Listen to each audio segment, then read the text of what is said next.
Well, hey there, everyone. Happy Friday, July 10th, 2026. Welcome to Chart This with Dave Keller.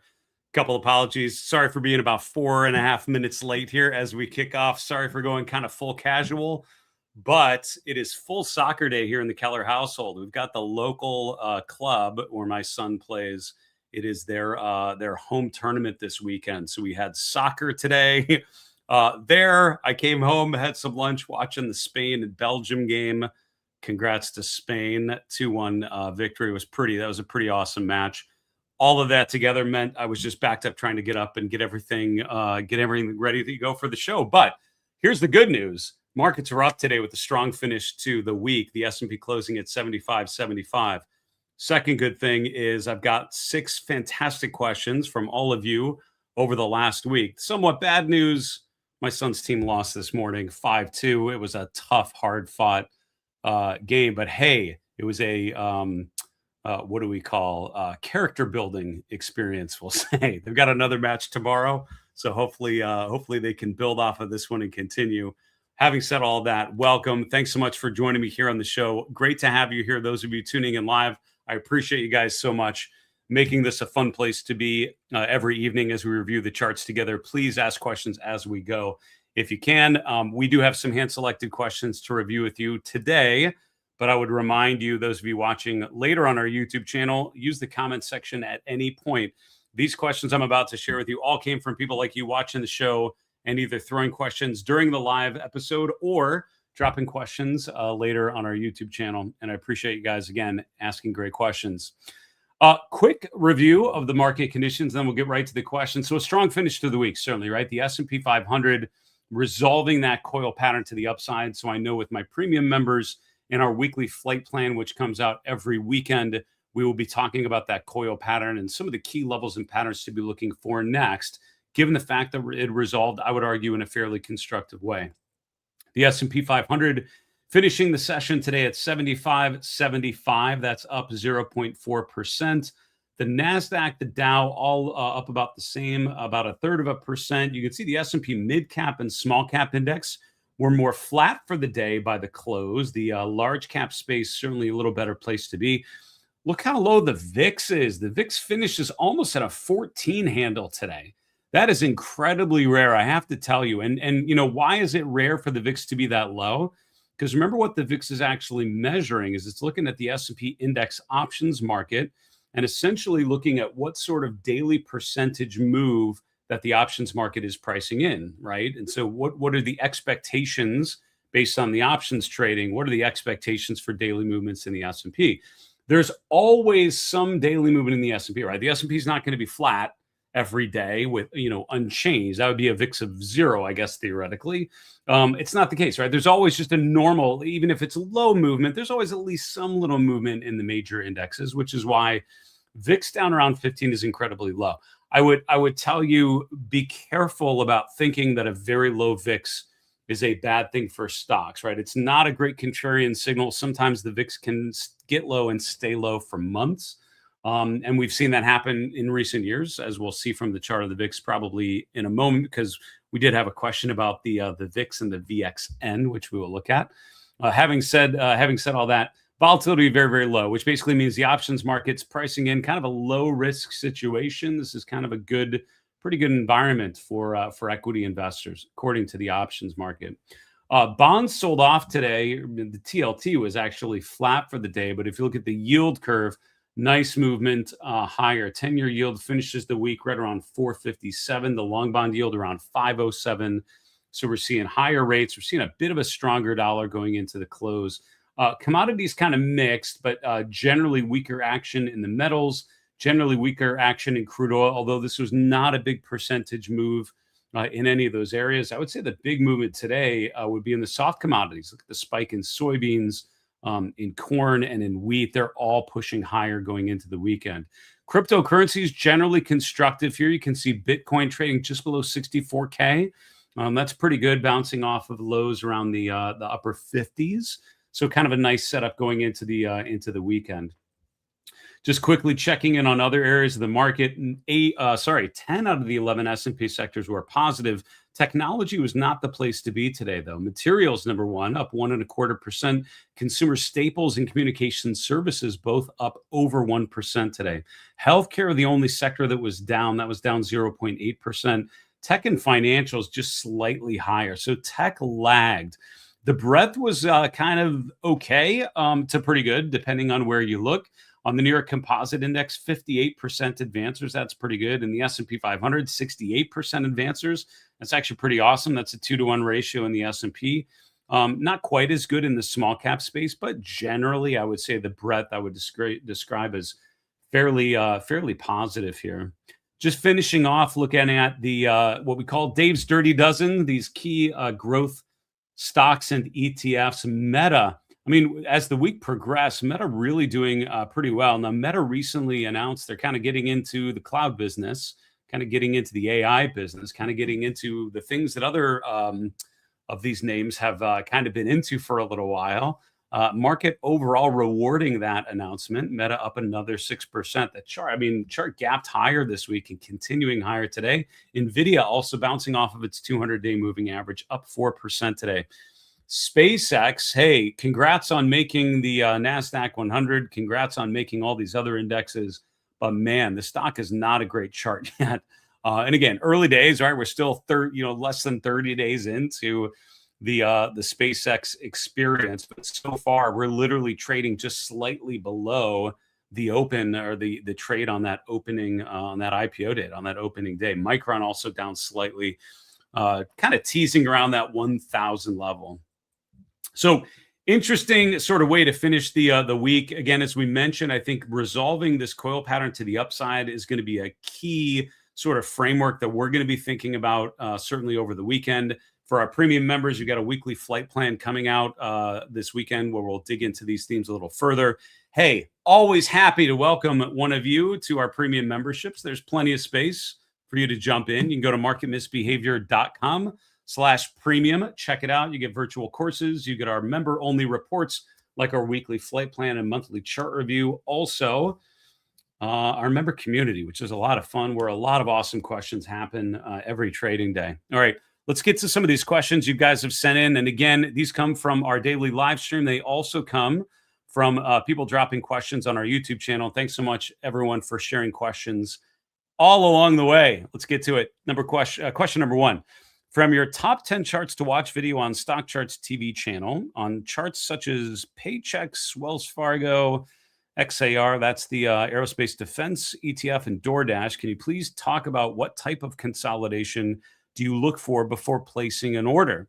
And thanks for mentioning that. I did on Monday of this week, I did a what has become a monthly routine, doing a top 10 charts to watch, just kind of highlighting 10 stocks and ETFs that I think are interesting setups, either that I think are great names to follow because of the broader market implications, or I think they're just interesting technical setups. And I think a great opportunity to identify some potential areas of strength. So thanks for mentioning that. You can find the July edition on the Stock Charts TV channel. So you're asking about a couple different stocks. I'll look at DoorDash, which is the last one that you mentioned. Yes, you'd mentioned what type of consolidation do you look for before placing an order? Yeah, so what you have to remember, right? And again, I think this is what I see my role is. I don't see my goal as telling you what to buy. You will find I never use the language, you should go do X, Y, Z. I recommend this trade, blah, blah, blah. There are plenty of people that try to make that their game, and I wish them much success in doing so. My goal is not to tell you what to trade. It's to highlight things that I think you should find interesting, and to then give you the tools and techniques you need to make better decisions. I want you to come up with a better game plan. I don't want you to just take what I tell you, because that's sort of for me, that's boring, right? I'm in the human improvement business. I'm not in the telling you what to trade business. And the differentiator there is I want to try to help you understand some of the ways that we can use charts to make better decisions. So I love the essence of your question, which is what sort of consolidation do you look for? What's that gap between the chart looks interesting and where you actually place trades? So if I ever do sort of hint at this kind of thing, I usually phrase it in, I would take an initial third position at this kind of place this is what I would need to see to maybe consider another third of that type of language. Because for me, I may or may not be taking individual positions on some of these stocks. I actually don't trade a lot of individual stocks in my own accounts. I enjoy much more coaching other people on how to, make those decisions. And I'm happy to highlight ideas that I think are compelling. But, so for a chart like DoorDash, right, I think, for me, what you have to remember is anytime you're looking at a chart, it's very rare where everything looks kind of perfect. And it's like, this is the time when I feel like we go all in on a chart like this. For me, it's different, different layers.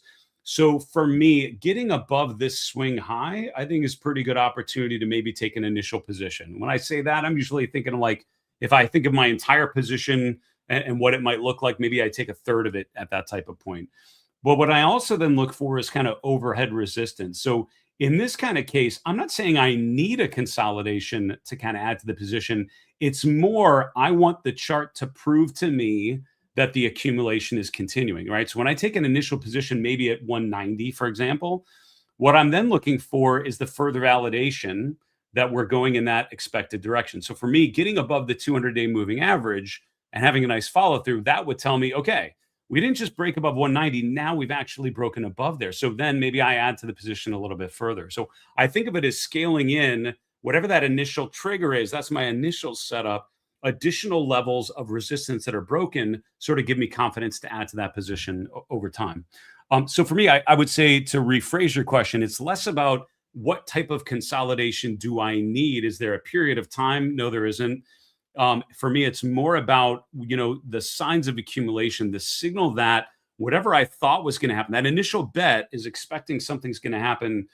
Am I seeing that further follow through? And that's where I would say the way that you translate good technical analysis into a good trading strategy, that's a whole other set of skills in terms of money management, in terms of position sizing. That's something we don't get into a ton because I'm spending most of my time looking at charts. But for me in my own portfolio, that's where I spend more time. And I would encourage you to think about that as well. And if there's one final observation here, I would say the way that I answered your question, I hope makes you think about it, because I find a lot of professional investors tend to be really good about thinking about scaling in and scaling out, thinking about percentage allocation, right? Here's the percent of my portfolio into DoorDash. It's a good idea. It's maybe 2%. It's doing better. Maybe I up that to 2.5 or 3%. Portfolio managers tend to think in terms of percentage allocation because you're comparing it to a benchmark and the percentage weighting. Individual investors think about dollar amounts. I would argue too much. They think about all in way too much, right? All right, this is a great chart. I need to buy 100% of it or use leverage. Think of it in terms of percentages. Think of it in terms of scaling in or out. It's I would argue, a much more sophisticated way to think about the bets that you're making. And I hope you can get to that point where in your own trading, where that's kind of how you approach it. Great question, though. And I hope some of those comments help you think about it.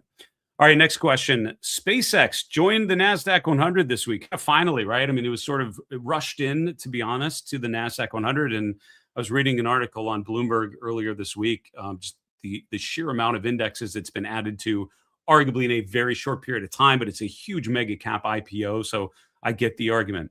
Your question is, what stock dropped out of the Nasdaq 100 to make room for SpaceX? You ready for this one?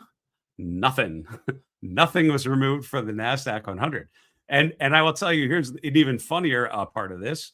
I will answer with another question. How many stocks are in the Wilshire 5000 index? This is one of my favorite questions for years. For years, you can ask this question. How many stocks are in the Wilshire 5000? So you're probably thinking 5,000, right? And how many stocks are in the Russell 2000? Probably 2,000. How many stocks are in the S&P 1500? Probably about 1,500. Here's the thing. It's not actually true. There are very few indexes that have a number in that besides the Dow 30. That's literally 30 stocks. But the S&P 500 actually currently has about 503 stocks listed. The Nasdaq 100, I think with SpaceX, is now at 101 stocks. The Wilshire 5000 actually has less than 2,000 stocks in it.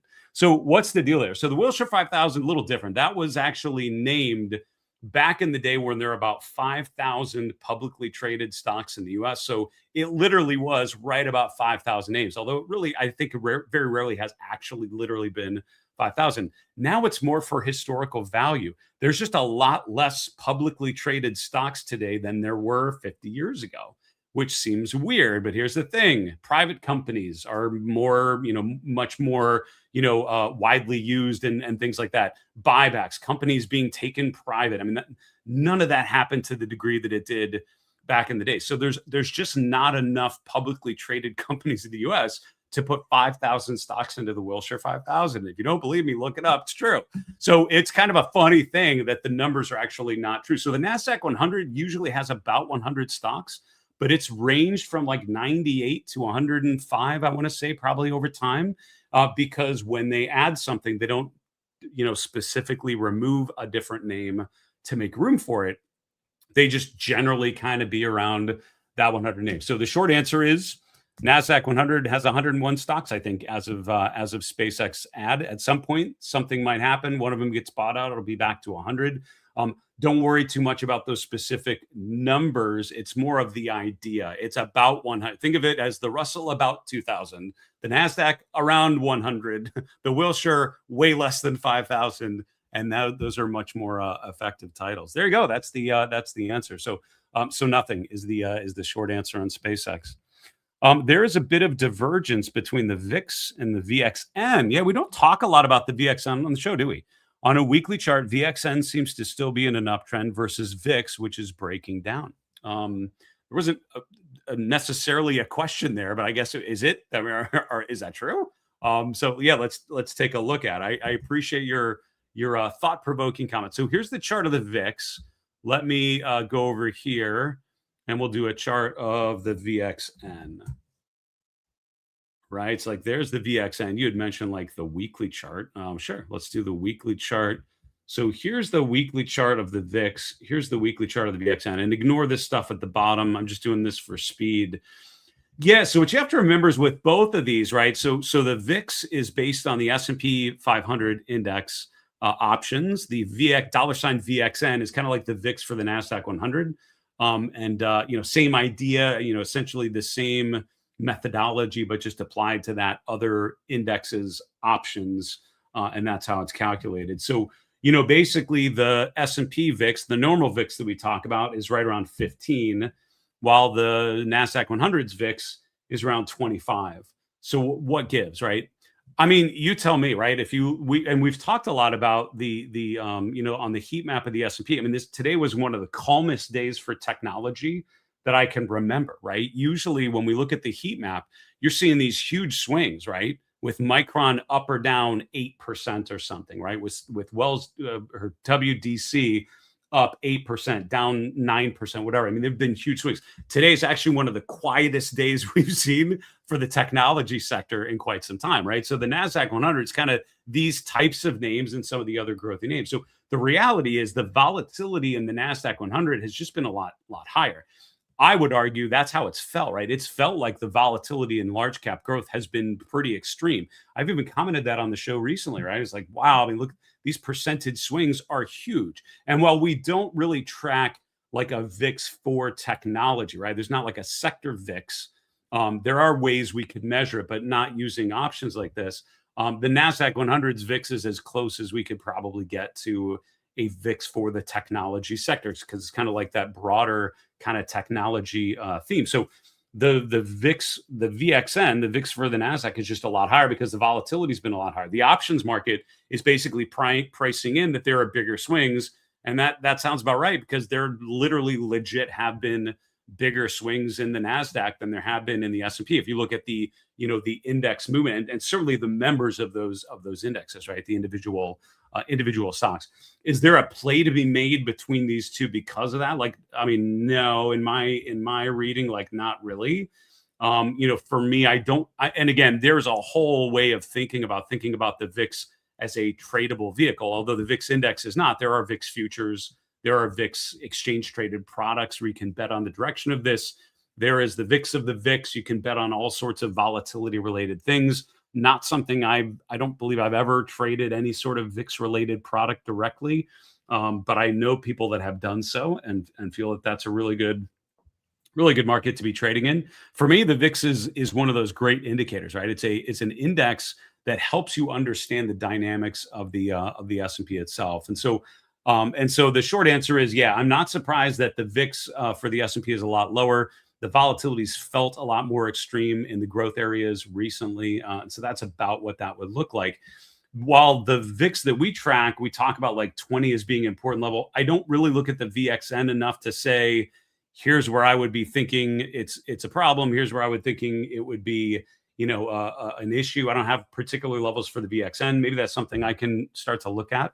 But I would say if you look at the chart of the VXN for the last year, pretty clear levels at which the VXN has been remarkably high, right? And three stand out, right? November of last year, March of this year, June of this year. And if you look at the chart of the Nasdaq 100, look at the chart of the QQQ, not surprisingly, that's where they've been some pretty meaningful lows, tradable lows, has been when that VXN has spiked very high. So that's how I would use the chart of the VXN to start with, is just playing on those extreme levels and think about them. Great question though, and thanks for making me think about it. Honestly, there are a lot more other VIX-y kind of things that I really just don't have a normal process of looking at. But maybe I'll add that to my list.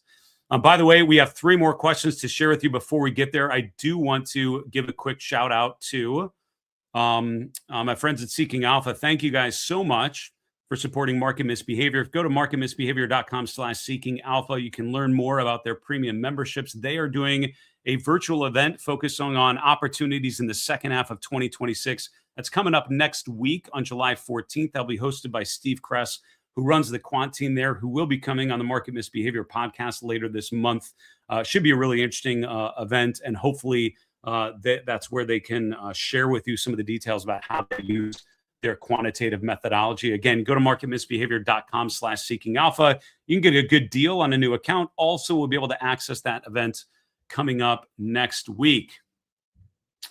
All right, we've got more questions to answer, and let's get to them. Curious on your thoughts on the quantum trade, particularly QBTS. My read is it is squeezing into a tight wedge, and my impression is it's very bullish with the target over 36 and perhaps over $40.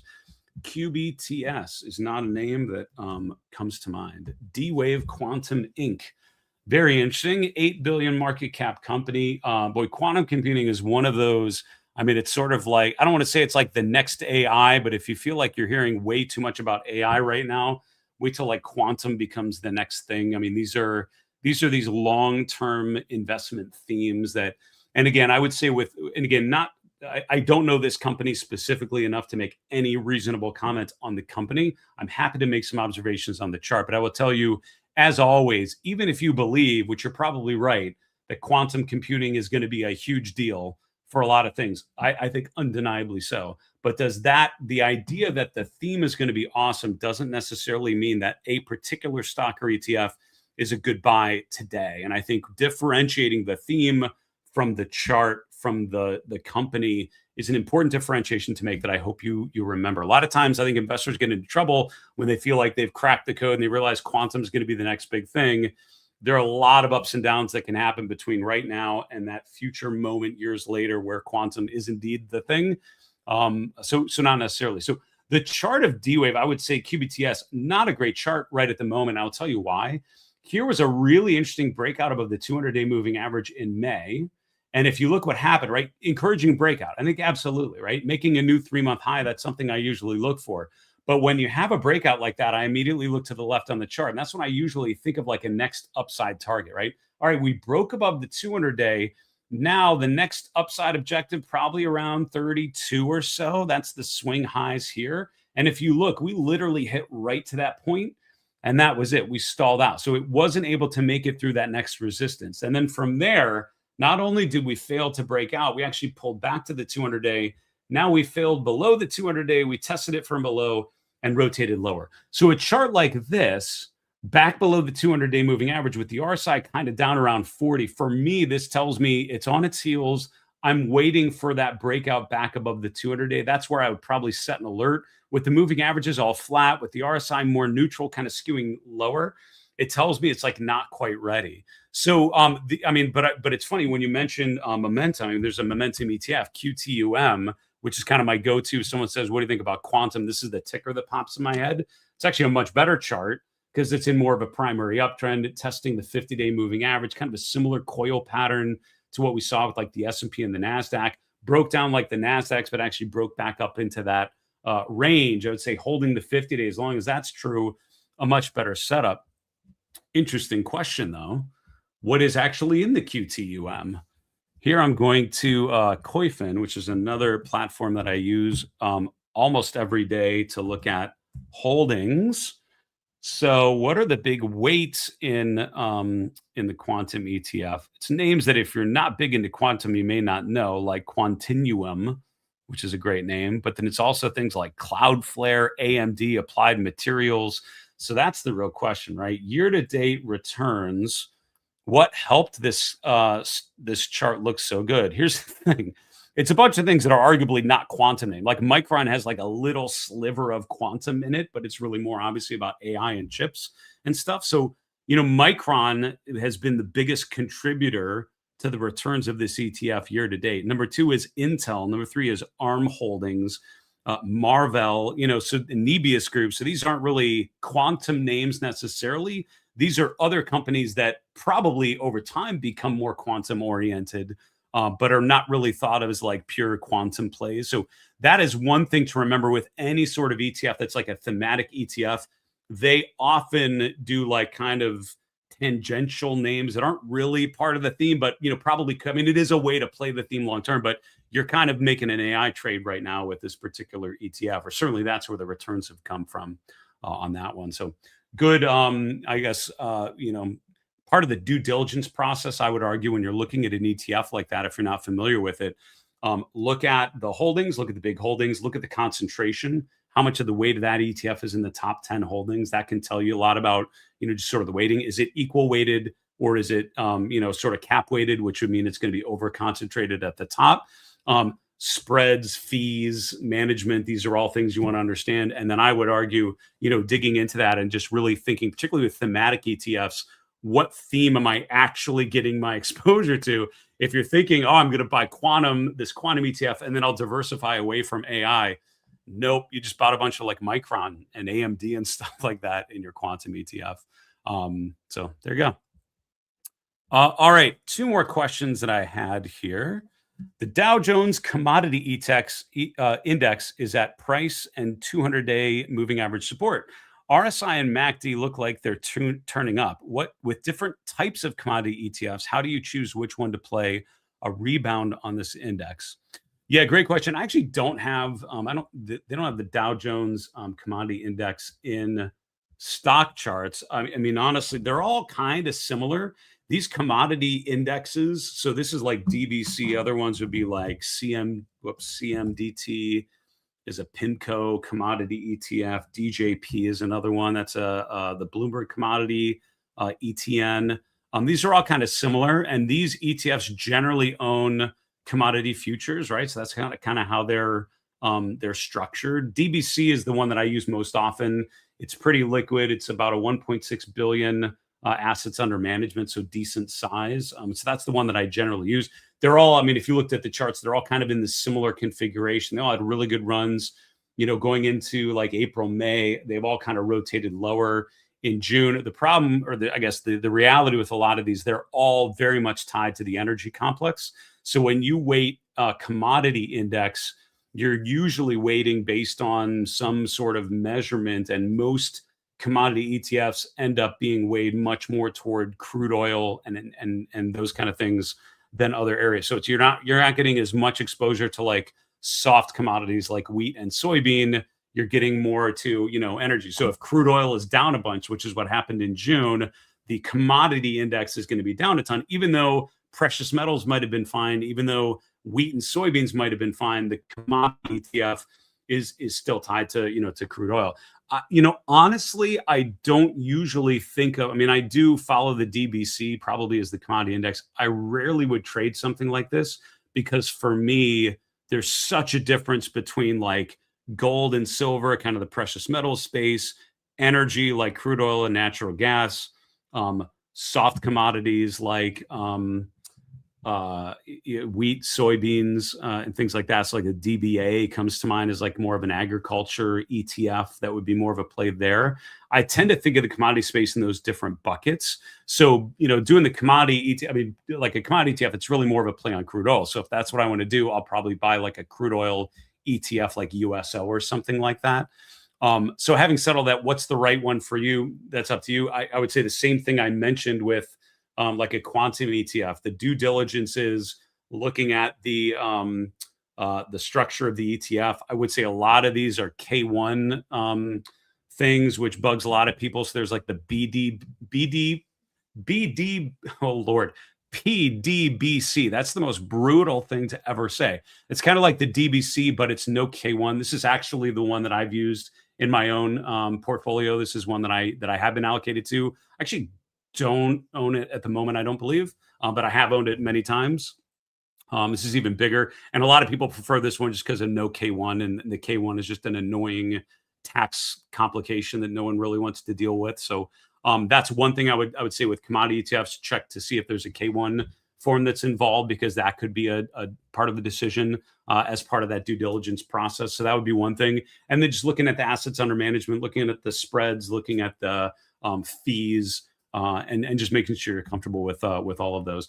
Having said that, I would say the chart of any of these commodity indexes reminds me of the chart of crude oil. It's like had a nice bounce. For me, it's like I still see that as like a bounce off, during a downtrend. And in this case, like the PDBC still like failing to get above the 21-day exponential moving average. So for me, it's like a wait and see mode. Boy, that was a long-winded answer for that. Sorry. All right, one more question, and then we'll call it a weekend, shall we? Yeah, I saw someone just mentioned in there, Miss Schneider, indeed, is coming on the Market Misbehavior podcast. Got some really good guests coming up, by the way, and interviews in the last week with Carter Worth. That one was really awesome. There are a bunch of other episodes that have been, I hope that you enjoy. They've been pretty good. I just spoke with Jeff Klingelhofer of Aristotle Pacific Capital earlier this week. That was a really good one about the Fed. We've had some really awesome guests. I feel like we've been really blessed with that. Miss Schneider is set to come on. Let's see, I'm interviewing her about 2 weeks out on July 23rd, and then the interview usually will be posted a day or two after that. I will make sure that I ask her about that. Thanks for that suggestion. 3P Investor, appreciate it. All right, last question. Why not just use ATR or ADR for volatility instead of the VIX as they apply to any asset we chart? Does the VIX provide more insight? ATR and ADR. So ADR is average daily range. I would argue not used as much, and I think for good reason, because average true range adjusts for gaps, particularly when you're looking at equities. Average true range usually better because gaps are a very real part of that. And so a gappy name, you don't want to ignore that when you're thinking of the daily range. So I think average true range usually preferred. Most people would use that over the ADR, the average daily range. So ATR is the way to go, I would say generally. So, I mean, is it a measure? For sure, right? You could definitely use it as a measure of volatility. The reason why people use the VIX is because it is a widely distributed index that literally tracks volatility, and it tracks it from the options market, right? So average true range, you're actually looking at the volatility of the instrument itself. How wide does this thing tend to trade? And that's something you want to measure as well. The VIX is actually looking at the options market for the S&P, and then using the options market to sort of understand what's the bet in the options market. What does that tell me about expectations for volatility in the S&P? So it's sort of like a little meta, right? It's a little more, it's another level higher in terms of what you're actually doing with that. Does it make sense to look at average true range? Yeah, for sure. And I would point out, I'm glad you asked about this, because stock charts just added a bunch of indicators. For those of you, and I know many of you are stock charts users, and they just actually added something on this. So here's average true range, which is an indicator that I've often used. So here it's actually showing you, the average true range for the last 14 days is about $10. The problem with ATR is it's usually measured in dollars. So this is literally $10.05 is the average true range for the last 14 days. They added this indicator called ATR Percentage, which is really the way you want to think about it, and allows you to do more of like an apples to apples basis. So here we're actually seeing that the last 14 days, it's been an average true range of 2.3%. It's not really as helpful as you think to look at it in dollar terms. That's the math. But doing it in percentage terms allows you to look at a bunch of different things and see what percentage swings do I tend to experience from this stock versus this other one, from this ETF versus this other one. This was an indicator that was just recently added. So I'd encourage you to check it out. And if you want to know some of the other things that they just added, and I'll just do this because I just met with Grayson Rose, and he reminded me about the stockcharts.com/new. They just put an article, a little note out with all of these different new indicators that they added to the Sharp Charts platform. So the short answer is, yeah, I think average true range is a great way to analyze volatility on anything. I would encourage you to start using on stock charts average true range percent. On other platforms, they just have the ATR indicator and you change it from dollar to percent, like in the settings. So check with your charting provider as to what you can do to get into the percentage terms, because I think that's a better way to do it. But the VIX really is an interesting standalone indicator all by itself.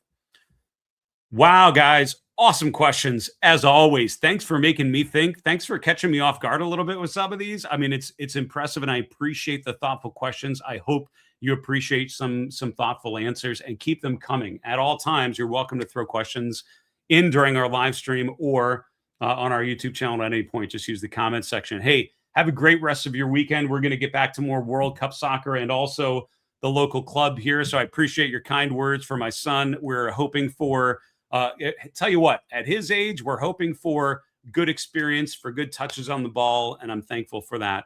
In the meantime, have a great weekend. Enjoy it, and we'll see you on Monday.